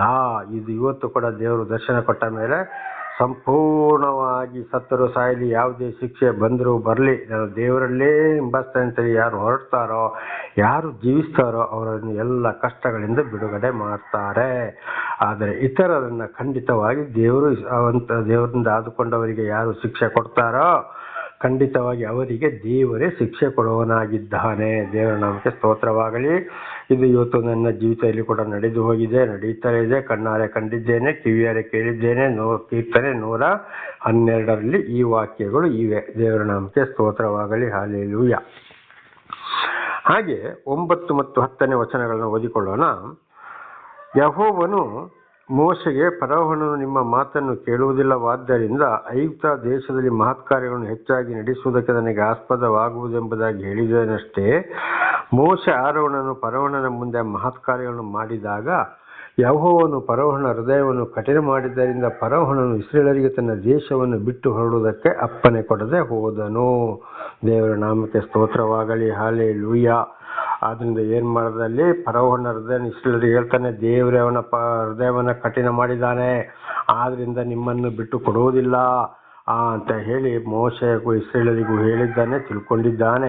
ಇದು ನಮ್ಮ ಜೀವಿತಕ್ಕೂ ಕೂಡ ಈಗಾಗಲೇ ನಾವು ಮೊನ್ನೆ ಹಿಂದೆ ತಿಳ್ಕೊಂಡಿದ್ದೇವೆ. ನಿನ್ನೆ ಇವತ್ತು ಕೂಡ ಈಗ ಸ್ವಲ್ಪ ಹಿಂದೆ ನಾವು ಇದನ್ನು ತಿಳ್ಕೊಂಡಿದ್ದೇವೆ. ದೇವರ ವಿಷಯವನ್ನು ತಿಳಿಸಿದಾಗ, ಕೆಲಸ ಮಾಡುವವರ ವಿಚಾರವಾಗಿರ್ಬೋದು, ಯಾವುದೇ ವಿಚಾರವಾಗಿರ್ಬೋದು, ದೇವರ ವಾಕ್ಯವನ್ನು ತಿಳಿಸಿದಾಗ, ಪರಮಾತ್ಮ ಭಗವಂತನ ವಾಕ್ಯವನ್ನು ತಿಳಿಸಿದಾಗ ಯಾರು ಕೇಳುವುದಿಲ್ವೋ ಅವರ ಹೃದಯವನ್ನು ದೇವರೇ ಕಠಿಣ ಮಾಡಿದ್ದಾನೆ ಎಂಬುದಾಗಿ ನಾವು ತಿಳಿದುಕೊಳ್ಳಬೇಕು. ಅವರಿಗೆ ಮುಂದೆ ಬರುವ ಶಿಕ್ಷೆ ಇಂಥದ್ದು ಅಲ್ಲ, ಆದರೆ ದೇವರ ಸಮಯಕ್ಕೆ ಸರಿಯಾಗಿ ಅದನ್ನು ಬರಮಾಡುವವನಾಗಿದ್ದಾನೆ ಅಂತ ಇದರ ಅರ್ಥವಾಗಿದೆ. ದೇವರ ನಾಮಕ್ಕೆ ಸ್ತೋತ್ರ. ಹಾಗೆ ವಿಮೋಚನ ಕಾಂಡ 11ನೇ ಅಧ್ಯಾಯವು ಕೂಡ ಮುಕ್ತಾಯವಾಯಿತು. ಈಗ 12ನೇ ಅಧ್ಯಾಯಕ್ಕೆ ಹೋಗೋಣ. ವಿಮೋಚನ ಕಾಂಡ 12ನೇ ಅಧ್ಯಾಯ 1ರಿಂದ 20ರವರೆಗೆ ನೋಡುವಾಗ ಪಸ್ಕ ಹಬ್ಬದ ವಿಚಾರ, ಅಂದರೆ ಇದು ಯೇಸುವಿನ ಶಿಲುಬೆಯ ಮರಣದ ವಾರದ ಮೊದಲನೆಯ ದಿನ. ಭಾನುವಾರದಿಂದ ಯೇಸುವಿನ ಶರೀರ ಭೂಗರ್ಭದೊಳಗೆ, ಅಂದರೆ ಶನಿವಾರ ದಿವಸದವರೆಗೂ 7 ದಿವಸದ ಆಚರಣೆಯಾಗಿದೆ ಈ ಪಸ್ಕ ಹಬ್ಬ. ಈ 7 ದಿವಸಗಳಲ್ಲಿ ಸಂಪಾದನೆಯ ಯಾವುದೇ ಕೆಲಸವನ್ನು ಮಾಡಬಾರದು. ಅಲ್ಲದೆ ಈ ದಿವಸಗಳಲ್ಲಿ ಆಯಾ ದಿವಸಗಳಲ್ಲಿ ಮಾಡಿದ್ದನ್ನೇ ಊಟ ಮಾಡಿ ತಿನ್ನಬೇಕು. ಹಳೆಯದನ್ನು ಉಪಯೋಗಿಸಲೂಬಾರದು. ಅಲ್ಲದೆ ಯಾವುದೇ ಮಾಂಸಾಹಾರಿ ಕೂಡ ತಿನ್ನಬಾರದು. ಈ 7 ದಿವಸಗಳಲ್ಲಿ ದೇವರು ಪುನರುತ್ಥಾನಗೊಂಡ ದಿವಸ ಮಾಂಸಾಹಾರಿ ಊಟ. ಈ ನಿಯಮ ವರ್ಷದಲ್ಲಿ ಯೇಸುವಿನ ಶಿಲುಬೆಯ ಮರಣ ವಾರದ ಮೊದಲನೇ ದಿವಸ, ಅಂದರೆ ಭಾನುವಾರದಿಂದ ಶನಿವಾರದವರೆಗೆ 7 ದಿವಸಗಳು. ಆಮೇಲೆ ಪ್ರತಿ ಶನಿವಾರ ಇದೇ ನಿಯಮ ಪಾಲಿಸಬೇಕು. ಪ್ರತಿ ಶನಿವಾರ ಸಬ್ಬತ್ ದಿವಸ. ಇದು ಆದಿಕಾಂಡ 2:1-3, ವಿಮೋಚನಕಾಂಡ 20:8-11, ಮತ್ತಾಯ 28:1, ಮಾರ್ಕ 16:1, ಲೂಕ 24:1, ಯೋಹಾನ 19:31, ವಿಮೋಚನಕಾಂಡ 12:5 ಮತ್ತು 7, ಧರ್ಮೋಪದೇಶಕಾಂಡ 6:4-9, ವಿಮೋಚನಕಾಂಡ 12:13, 14-16 ಮತ್ತು 19ನೇ ವಚನ. ಇದನ್ನು ಓದಿದಾಗ ನಾವಲ್ಲಿ ಪಸ್ಕ ಹಬ್ಬದ ವಿಚಾರ ಹಳೆ ಒಡಂಬಡಿಕೆಯಲ್ಲಿ, ಹೊಸ ಒಡಂಬಡಿಕೆಯಲ್ಲಿ ಯೇಸುವಿನ ಶಿಲುಬೆಯ ಮರಣವನ್ನ ಇಲ್ಲಿ ಸೂಚಿಸ್ತದೆ. ಇದು ದೇವರ ನಾಮಕ್ಕೆ ಸ್ತೋತ್ರವಾಗಲಿ. ಹಲ್ಲೆಲೂಯಾ. ಹಾಗೆಲ್ಲಿ ಏನಾಗಿದೆ, ಪಸ್ಕ ಹಬ್ಬದ ವಿಚಾರ ಅಂದರೆ ಹಳೆ ಒಡಂಬಡಿಕೆಯಲ್ಲಿ ಕುರಿಯನ್ನ ಕೊಯ್ಯೋದು, ಹೊಸ ಒಡಂಬಡಿಕೆಯಲ್ಲಿ ಪಸ್ಕ ಹಬ್ಬವನ್ನ ಒಂದೇ ಸಲ ನಿಲ್ಲಿಸುವುದಾಗಿದೆ. ಈಗ ಓದಿದ ಪ್ರಕಾರ ದೇವರ ನಾಮಕ್ಕೆ ಸ್ತೋತ್ರವಾಗಲಿ. ಹಾಗೆ 21ರಿಂದ 26ರವರೆಗೆ ಓದಿಕೊಳ್ಳೋಣ. ದೇವರ ನಾಮಕ್ಕೆ ಸ್ತೋತ್ರ. ವಿಮೋಚನಕಾಂಡ 12ನೇ ಅಧ್ಯಾಯ 21ರಿಂದ 26ರವರೆಗೆ ಓದಿಕೊಳ್ಳೋಣ. ಇಲ್ಲಿ ಆಗ ಮೋಶೆಯು ಇಸ್ರಾಯೇಲರ ಹಿರಿಯರೆಲ್ಲರನ್ನು ಕೂಡಿಸಿ ಕರೆಸಿ ಅವರಿಗೆ, ನೀವು ನಿಮ್ಮ ನಿಮ್ಮ ಕುಟುಂಬಗಳಿಗೋಸ್ಕರ ಹಿಂಡಿನಿಂದ ಮರಿಗಳನ್ನು ತೆಗೆದುಕೊಂಡು ಪಸ್ಕ ಹಬ್ಬಕ್ಕೆ ಕೊಯ್ಯಿರಿ. ಮತ್ತು ಹಿಸ್ಸೋಪ್ ಗಿಡದ ಬರಳನ್ನು ತೆಗೆದುಕೊಂಡು ಬಟ್ಟಲಿನಲ್ಲಿರುವ ರಕ್ತದಲ್ಲಿ ಅದ್ದಿ ಬಾಗಿಲಿನ ಮೇಲಪಟ್ಟಿಗೂ 2 ನಿಲುಗಳ ಕಂಬಿಗೂ ಹಚ್ಚಬೇಕು. ತರುವಾಯ ನಿಮ್ಮಲ್ಲಿ ಒಬ್ಬನು ಸೂರ್ಯೋದಯದೊಳಗಾಗಿ ಬಾಗಿಲಿನಿಂದ ಹೊರಗೆ ಹೋಗಕೂಡದು ಅಂತ ನಮಗೆ ಸ್ತೋತ್ರವಾಗಲಿ. ಅದು ಯೇಸುವಿನ ಅಂದರೆ ಭಾನುವಾರದಿಂದ ಶನಿವಾರದವರೆಗೆ 6 ದಿವಸ ದುಡಿಯಿರಿ, 7ನೇ ದಿವಸ ಸಬ್ಬತ್ ದಿವಸವನ್ನು ಸೂಚಿಸ್ತದೆ. ಆದರೆ ಹಳೆ ಒಡಂಬಡಿಕೆಯಲ್ಲಿ ಆ 7 ದಿವಸ ಅಂದರೆ ಯೇಸುವಿನ ಶಿಲುಬೆಯ ಮರಣದ ವಾರದಲ್ಲಿ ಏನು ಮಾಡಬೇಕಂದ್ರೆ ಅವರು ಗುಡ್ ಫ್ರೈಡೆ ಅಂತ ಬರ್ತದೆ. ಆಗ ಅದೇ ಮೊದಲನ ಭಾನುವಾರದಿಂದ ಶನಿವಾರದವರೆಗೆ ಪ್ರತಿ ದಿವಸ ಬೆಳಗಾಗೋದಕ್ಕಿಂತ ಮುಂದೆ ಹೊರಗೆ ಬರಬಾರದು. ಮನೆಯನ್ನು ಎಲ್ಲ ತೊಳೆದು ಮಾಡಿ ಕ್ಲೀನಾಗಿ ಮಾಡಿ ಬಹಳ ಚೆನ್ನಾಗಿ ಇಟ್ಟುಕೊಳ್ಳಬೇಕು ಅಂತ ಇದರ ಅರ್ಥವಾಗಿದೆ. 23ನೇ ವಚನ, ಯೆಹೋವನು ಐಗುಪ್ತ್ಯರನ್ನು ಹತ ಮಾಡುವುದಕ್ಕೆ ದೇಶದ ನಡುವೆ ಹಾದು ಹೋಗುವಾಗ ನಿಮ್ಮ ನಿಮ್ಮ ಮನೆ ಬಾಗಿಲಿನ ಮೇಲಿನ ಪಟ್ಟಿಯಲ್ಲಿಯೂ 2 ನಿಲುವು ಕಂಬಗಳಲ್ಲಿಯೂ ಆ ರಕ್ತವನ್ನು ಕಂಡು ಮುಂದಕ್ಕೆ ದಾಟಿ ಹೋಗುವನು. ನಿಮ್ಮ ಪ್ರಾಣ ತೆಗೆಯುವುದಕ್ಕೆ ಸಂಹಾರಕನನ್ನು ನಿಮ್ಮ ಮನೆಗಳಲ್ಲಿ ಬರಗೊಡಿಸುವುದೇ ಇಲ್ಲ. ದೇವರು ನಮಗೆ ಸ್ತೋತ್ರ. ನೋಡಿ, ಪಸ್ಕ ಹಬ್ಬಕ್ಕೆ ಅಲ್ಲಿ ಹಬ್ಬ ಏನ್ ಮಾಡ್ತಾರೆ, ಕುರಿಯನ್ನ ಕೊಯ್ತಾರೆ. ಯಾವಾಗ ಮೊದಲು ಅಂದರೆ ಹಳೆ ಒಡಂಬಡಿಕೆಯಲ್ಲಿ ಭಾನುವಾರದಿಂದ ಅದು ಪ್ರಾರಂಭವಾಗ್ತದೆ. ಪಸ್ಕ ಹಬ್ಬವನ್ನು ಕೊಯ್ದು ಪ್ರತಿ ದೇವರು ಹೇಳ್ತಾ ಇದ್ದಾರೆ ಇಸ್ರೇಲರಿಗೆ, ಅಲ್ಲ ಮೋಶೆಗೆ, ಇಸ್ರೇಲರಿಗೆ ಹೀಗೆ ಹೇಳು, ಪಸ್ಕ ಹಬ್ಬದ ಕುರಿಯನ್ನು ಕೊಯ್ದು ಆ ರಕ್ತವನ್ನು ಇಸ್ರೇಲರು ಅವರವರ ಬಾಗಿಲಿಗೆ ಅಲ್ಲಿಗೆ ಮುಟ್ಟಿಸಬೇಕು ಅಂತ. ಯಾಕೆಂದರೆ ಇದರ ಅರ್ಥ ದೇವರು ಆಗಲೇ ಮೋಶೆಗೆ ಹೇಳಿದ ಹಾಗೆ ಐಗುಪ್ತ ದೇಶದಲ್ಲಿ 2 ವರ್ಷದ ಒಳಪಟ್ಟ ಮಕ್ಕಳನ್ನು ಸಂಹಾರ ಮಾಡ್ತಾರೆ. ಆಗ ರಕ್ತದ ಗುರುತಿದ್ದರೆ ಇದು ನನ್ನ ಜನ ಅಂತ ಒಂದು ಗುರುತಿಗೆ ದೇವರು ಹೇಳಿದಂಥ ಒಂದು ಅವಶ್ಯವಾಗಿದೆ. ದೇವರ ನಾಮಕ್ಕೆ ಸ್ತೋತ್ರವಾಗಲಿ. ಆದರೆ ಅದು ಹಳೆ ಒಡಂಬಡಿಕೆಯಲ್ಲಿ ನಡೆಯಿತು. ಈಗ ಹೊಸ ಒಡಂಬಡಿಕೆಯಲ್ಲಿ ಯೇಸು ಸ್ವಾಮಿ ರಕ್ತವನ್ನು ಸುರಿಸಿದ ಮೇಲೆ ಅದು ನಿಂತು ಹೋಯಿತು. ದೇವರ ನಾಮಕ್ಕೆ ಸ್ತೋತ್ರವಾಗಲಿ. ಹಲ್ಲೆಲೂಯಾ. ಹಾಗೆ 24ನೇ ವಚನ, ಇದು ನಿಮಗೂ ನಿಮ್ಮ ಸಂತತಿಯವರಿಗೂ ಶಾಶ್ವತವಾದ ನಿಯಮವೆಂದು ಆಚರಿಸಬೇಕು ಅಂತ. ಅಂದರೆ ಯಾವುದು ಶಾಶ್ವತವಾದ ನಿಯಮ? ಈಗ ಗುಡ್ ಫ್ರೈಡೆ ಗುಡ್ ಫ್ರೈಡೆ ಬರ್ತದೆ ಶುಕ್ರವಾರ, ಅದಕ್ಕಿಂತ ಮೊದಲ ಶುಕ್ರವಾರ ಭಾನುವಾರದಿಂದ ಶನಿವಾರದವರೆಗೆ ಇದೇ ನಿಯಮವನ್ನು ಪಾಲಿಸಬೇಕು. ಅಲ್ಲಿ ಕುರಿ ಕೊಯ್ಯುವುದನ್ನು ನಿಲ್ಲಿಸಿದರು. ಆದರೆ ಮನೆಗಿನೇ ಎಲ್ಲ ತೊಳೆದು ಶುದ್ಧ ಮಾಡಿ ನೀರು ಹಾಕಿ ಅದನ್ನು ಒಂದು ವಾರ ಪೂರ್ತಿ ಮನೆಯನ್ನು ಶುದ್ಧ ಮಾಡಬೇಕು. ಹೊತ್ತು ಮೂಡೋದಕ್ಕಿಂತಂದರೆ ಬೆಳಗಾಗುವುದಕ್ಕಿಂತ ಮೊದಲು ಆ ಕಡೆ ಈ ಕಡೆ ಹೋಗಬಾರ್ದು ಅಂತ ಇದರ ಅರ್ಥವಾಗಿದೆ. ದೇವರ ನಾಮಕ್ಕೆ ಸ್ತೋತ್ರವಾಗಲಿ. ಹಾಗೆ 24ನೇ ವಚನ, ಇದು ನಿಮ್ಮ 25, ಯೆಹೋವನು ತನ್ನ ಮಾತಿನ ಮೇರೆಗೆ ನಿಮಗೆ ಕೊಡುವ ದೇಶಕ್ಕೆ ನೀವು ಬಂದಾಗ ಆಚಾರವನ್ನು ನಡೆಸಬೇಕು. ಹಾಗೆ ದೇವರು ಆದುಕೊಂಡವರು ಈ ವಿಚಾರವನ್ನು ನಡೆಸಲೇಬೇಕು. ಎಲ್ಲಿದ್ದೀವೋ ಅಲ್ಲಿ ಮಾಡಬೇಕು ಅಂತ ಇದರ ಅರ್ಥ. 26, ಮುಂದೆ ನಿಮ್ಮ ಮಕ್ಕಳು ನೀವು ನಡೆಸುವ ಈ ಆಚಾರವೇನೆಂದು ನಿಮ್ಮನ್ನು ಕೇಳುವಾಗ. 27, ನೀವು ಅವರಿಗೆ ಯೆಹೋವನು ಐಗುಪ್ತವನ್ನು ಸಂಹರಿಸಿದಾಗ ಐಗುಪ್ತ ದೇಶದಲ್ಲಿದ್ದ ಇಸ್ರೇಲರ ಮನೆಗಳಲ್ಲಿ ಪ್ರವೇಶಿಸದೆ ಮುಂದಕ್ಕೆ ದಾಟಿ ನಮ್ಮವರನ್ನು ಉಳಿಸಿದವನಾದ್ದರಿಂದ ನಾವು ಯೆಹೋವನ ಪಕ್ಷವೆಂಬ ಈ ಯಜ್ಞಾಚಾರವನ್ನು ನಡೆಸುವುದುಂಟು ಎಂದು ಹೇಳಬೇಕು ಅಂದನು. ನೋಡಿ, ವಿಚಾರವನ್ನು ಅವರವರು ತಿಳ್ಕೊಳ್ಳೋದು ಮಾತ್ರವಲ್ಲ, ಮಕ್ಕಳಿಗೂ ಕೂಡ ತಿಳಿಸ್ಬೇಕು. ಶುಭ ಶುಕ್ರವಾರದ ವಾರದ ಮೊದಲನೇ ಭಾನುವಾರದಿಂದ ಶುಭ ಶುಕ್ರವಾರದ ಇನ್ನೊಂದು ಶನಿವಾರ ಅಂದರೆ ಅವರನ್ನು ಸಮಾಧಿ ಮಾಡಿದ ಮಾರನೆಯ ದಿವಸ ಅಂದರೆ ಶನಿವಾರದವರೆಗೆ ಅಂದರೆ 7 ದಿವಸ ಪ್ರತಿ ವರ್ಷದಲ್ಲಿ ಮನೆಯನ್ನೆಲ್ಲ 7 ದಿವಸ ತೊಳೆದು ಮಾಡಿ ಶುದ್ಧ ಮಾಡಿ ಬೆಳಗಾಗೋದಕ್ಕಿಂತ ಮೊದಲು ಹೋಗಬಾರ್ದು ಎಲ್ಲಿಗೂ. ಆ ಒಂದು ವಾರ ಯಾವ ಕೆಲಸವನ್ನು ಕೂಡ ಭಾನುವಾರದಿಂದ ಶನಿವಾರದವರೆಗೆ ಹೋಗಬಾರದು ಅಂತ ಇದರ ಅರ್ಥವಾಗಿದೆ. ವರ್ಷದಲ್ಲಿ 1 ವಾರ, ಆದರೆ ಇದನ್ನು ಪ್ರತಿ ಶನಿವಾರ ಸಬ್ಬತ್ತು ದಿವಸ, ಆಮೇಲೆ 1 ವಾರ ಕಳೆದ ಮೇಲೆ ಪ್ರತಿ ಶನಿವಾರ ಸಬ್ಬತ್ತು ದಿವಸವನ್ನು ಆಚರಿಸಲೇಬೇಕು. ಯಾವುದೇ ಅವರ ಲಾಭದ ಕೆಲಸಕ್ಕೆ ಅವರು ಹೋಗಬಾರದು, ಮನೆಯಲ್ಲಿ ಇರಬೇಕು ಅಂತ. ಆಗ ಈಗ ಈ 1 ವಾರ ನಾವು ಮನೆಯಲ್ಲಿದ್ದರೆ ಏನು ತಿನ್ನೋದು ಕುಡಿಯೋದು ಅಂತೇಳಿ ಕೂಲಿ ಕಾರ್ಮಿಕರು ಏನಿಲ್ಲದವರು ಕೇಳ್ಬೋದು. ಇದನ್ನು ಆಚರಿಸ್ತಾ ಬಂದಾಗ, ದೇವರ ಮಾತನ್ನು ಕೇಳಿ ನಡೆದಾಗ ಆ 1 ವಾರದಲ್ಲಿ ಆದರೆ 2 ವಾರ ತಿನ್ನುವಷ್ಟು ದೇವರೇ ಒಂದಲ್ಲ ಒಂದು ರೀತಿಯಲ್ಲಿ ಅಲ್ಲಿ ಶೇಖರಿಸಿಡುವ ಹಾಗೆ ದೇವರು ಸಹಾಯ ಮಾಡ್ತಾರೆ ಅಂತೇಳಿ ಇದು ಹಳೆ ಒಡಂಬಡಿಕೆಯಲ್ಲಿ ಹೊಸ ಒಡಂಬಡಿಕೆಯಲ್ಲಿ ಕೂಡ ಈ ಒಂದು ವಚನಗಳು ಬರೆಯಲ್ಪಟ್ಟಿವೆ. ದೇವರ ನಾಮಕ್ಕೆ ಸ್ತೋತ್ರವಾಗಲಿ. ಇದನ್ನು ಮಕ್ಕಳಿಗೂ ಕೂಡ ಹೇಳಿಕೊಡಬೇಕು. ಅದುವೇ ಪಸ್ಕ ಹಬ್ಬದ ವಾರ ಅಂತ ಇದರ ಅರ್ಥವಾಗಿದೆ. ಹಾಗೆ 28ನೇ ವಚನ, ಜನರು ತಲೆಬಾಗಿ ನಮಸ್ಕರಿಸಿದರು. ಇಸ್ರಾಯೇಲರು ಅಲ್ಲಿಂದ ಹೊರಟು ಯೆಹೋವನು ಮೋಶೆ ಆರೋನರಿಗೆ ಆಜ್ಞಾಪಿಸಿದ ಪ್ರಕಾರವೇ ನಡೆಸಿದರು. ಇದೆಲ್ಲ ಮೋಶೆ ಆರೋನರು ತಿಳಿಸಿದಾಗ ಇಸ್ರಾಯೇಲರು ತಲೆಬಾಗಿ ದೇವರಿಗೆ ನಮಸ್ಕಾರ ಮಾಡಿದರು, ಅಲ್ಲಿಂದ ಹೋದರು. ಹಾಗೆ ದೇವರ ವಾಕ್ಯಗಳನ್ನು ಇವತ್ತು ನಾವು ಕೂಡ ಕೇಳುವಾಗ ಈ ವಿಚಾರಗಳನ್ನು ನಾವು ಕೂಡ ಅಲ್ಲಿ ದೇವರೇ ನಮಗೆ ಈ ವಾಕ್ಯವನ್ನು ನೀನು ತಿಳಿಯಪಡಿಸಿದೆಯಲ್ಲಪ್ಪ, ನಿನಗೆ ಆಶೀರ್ವಾದ, ನಿನ್ನ ಉಪಕಾರಗಳಿಗಾಗಿಂದ ಒಂದು ಧನ್ಯವಾದ, ಕೃತಜ್ಞತೆಯನ್ನು ದೇವರಿಗೆ ಸಲ್ಲಿಸಬೇಕು ವಿನಃ ಬೇರೆ ಏನು ಅಲ್ಲ. ದೇವರು ತಿಳಿಸುವಂತ ಈಗ ನನ್ನ ಮುಖಾಂತರ ದೇವರು ನಿಮಗೆ ತಿಳಿಸ್ತಾ ಇದ್ದಾರೆ. ನೀವು ತಿಳಿದಿರ್ಬೋದು, ಅಥವಾ ಸ್ವಲ್ಪ ತಿಳಿದಿರ್ಬೋದು, ಅಥವಾ ಪೂರ್ತಿ ತಿಳಿದಿರ್ಬೋದು, ತಿಳಿಯದೆ ಇರೋರು ಇರ್ಬೋದು. ಆಗ ಏನು ಮಾಡಬೇಕು? ದೇವರು ಇಂಥವರ ಮುಖಾಂತರ ನಮಗೆ ನೀವು ತಿಳಿಸಿದಿರಲ್ಲಪ್ಪ, ನಿಮಗೆ ಒಂದು ಧನ್ಯವಾದಗಳು, ಕೃತಜ್ಞತೆಗಳು, ಅಥವಾ ನಮಸ್ಕಾರಗಳು, ಅಥವಾ ಮಹಿಮೆ ಆಗಲಿ ಅಂತ ಹೇಳಬೇಕು. ಪುರುಷರು ಮೊಣಕಾಲೂರಿ ಆರೋಗ್ಯ ಸರಿ ಇದ್ದರೆ 2 ಕೈಗಳನ್ನು ಮೇಲಕ್ಕೆತ್ತಿ ತಲೆಯನ್ನು ತಗ್ಗಿಸಿ ಸ್ತೋತ್ರವನ್ನು ಸಲ್ಲಿಸಬೇಕು.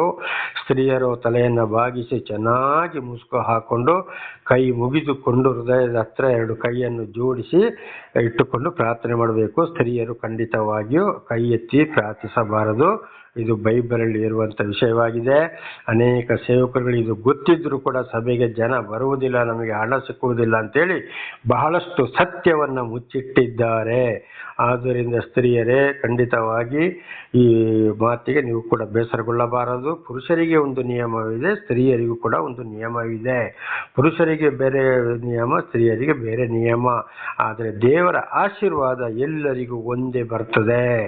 ದೇವರ ಮಾತನ್ನು ಕೇಳಿದರೆ ಮಾತ್ರ ಪರಲೋಕಕ್ಕೆ ದಾರಿ ಕೂಡ ಪುರುಷರಿಗೂ ಸ್ತ್ರೀಯರಿಗೂ ಇದೆ. ಆದರೆ ಬದುಕಿರುವಾಗಲೇ ನಿಯಮಗಳು ಬೇರೆ ಬೇರೆ ಆಗಿವೆ. ದೇವರ ನಾಮಕ್ಕೆ ಸ್ತೋತ್ರವಾಗಲಿ. ಹಾಗೆ ಮೋಶೆ ಆರೋನರ ಮುಖಾಂತರ ತಿಳಿಸಿದ ಮಾತುಗಳಿಗೆ ಇಸ್ರಾಯೇಲರು ಸಂತೋಷಗೊಂಡು ದೇವರಿಗೆ ತಲೆಬಾಗಿ ನಮಸ್ಕಾರ ಮಾಡಿದರು. ಹಾಗೆ ಸತ್ಯ ಸುವಾರ್ತೆಯನ್ನು ನೀವು ಕೇಳಿದಾಗ ದೇವರಿಗೆ ಒಂದು ನಮಸ್ಕಾರ, ಧನ್ಯವಾದ, ಕೃತಜ್ಞತೆ, ಮಹಿಮೆಯನ್ನು ಹೇಳಬೇಕು. ಹಾಗೆ ಇದನ್ನು ಯಾರು ನಿಮಗೆ ತಿಳಿಸಿದಿರೋ ಸತ್ಯವಾಗಿ ಅವರಿಗಾಗಿ ಕೂಡ ನೀವು ದೇವರಲ್ಲಿ ಪ್ರಾರ್ಥಿಸಬೇಕು. ಇನ್ನು ಇಂಥವರ ಮುಖಾಂತರ ನಮಗೆ ನಿನ್ನ ಸತ್ಯವನ್ನು ತಿಳಿಸಪ್ಪ, ನಿನ್ನ ಪವಿತ್ರಾತ್ಮರ ಮೂಲಕ ನಡೆಸಪ್ಪ, ತಂದೆ ಮಗ ಪರಿಶುದ್ಧನಾದಂಥ ತ್ರಿಯೇಕ ದೇವರೇ, ಯೇಸುವೇ ಅಥವಾ ಪರಮಾತ್ಮನೇ, ಭಗವಂತನೇ ಅಂತ ಹೇಳಿ ಪ್ರಾರ್ಥಿಸಬೇಕಾಗಿದೆ. ದೇವರ ನಾಮಕ್ಕೆ ಸ್ತೋತ್ರವಾಗಲಿ. ಪ್ರಾರ್ಥನೆ ಮಾಡಿಕೊಳ್ಳೋಣ. ಸರ್ವ ಸೃಷ್ಟಿಕರ್ತನ ತಂದೆಯ ದೇವರೇ, ಮಗನ ದೇವರೇ, ಪರಿಶುದ್ಧಾತ್ಮನೇ, ನಿಮ್ಮ ನಾಮಕ್ಕೆ ಸ್ತೋತ್ರ ಸ್ವಾಮಿ. ಈ ಒಂದು ಸಂದೇಶವನ್ನು ನನ್ನ ಸಹೋದರ ಸಹೋದರಿಗೆ ನೀವು ತಿಳಿಸಲು ಆಶೀರ್ವಾದ ಮಾಡಿದಕ್ಕಾಗಿ ನಿಮಗೆ ಸ್ತೋತ್ರ.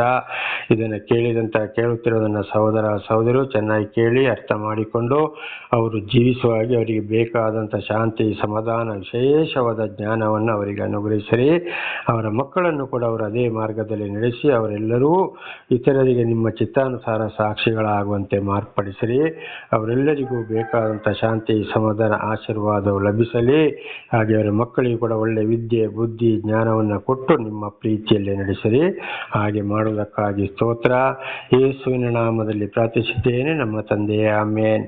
ಇದನ್ನು ಕೇಳುತ್ತಿರುವ ನನ್ನ ಸಹೋದರ ಸಹೋದರಿ, ನಿಮಗೂ ನನ್ನ ಧನ್ಯವಾದಗಳು. ದೇವರು ನಿಮ್ಮನ್ನು ಹೇರಳವಾಗಿ ಆಶೀರ್ವದಿಸಲಿ.